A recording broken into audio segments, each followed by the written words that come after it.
kasama natin ating best player na si Rob Halandoni with 42 points, 10 rebounds, 2 assists, 4 steals, 1 block.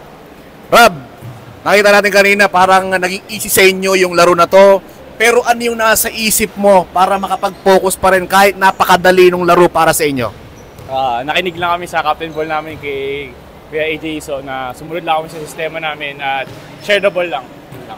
At syempre kasama rin natin ngayon si AJ Hiso na nakapagtala ng triple-double sa season na to with 16 points, 12 rebounds, 12 assists, and 3 steals. AJ, ikaw yung may pinakaunang triple-double sa season na to.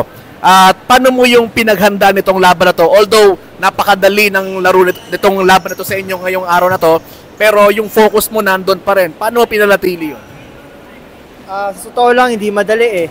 Kasi 5 yung kalaban namin. So, nagpapasalamat ako, syempre, una-una kay Lord sa lakas na binigay nga niya sa akin at sa mga teammates ko, tsaka sa panalo na binigay niya. Yung stats na yan, bonus na lang yan eh. Importante, nanalo kami. So, yun. Kaya ako nagawa yung stats na yan dahil pag walang laro, nag-extra work ako sa bahay. So, yun, hanggat maaari, ayoko nababakante, ako or kami ng mga kampi ko. So, yun. So, ito, sino yung mga gusto nyong pasalamatan? Una ka na, Rob. So, salamat kay Boss JC Fernandez po. Saka sa mga teammates ko, sa kuya ko, Nathaniel Halandoni. Yun lang po. Ikaw, AJ.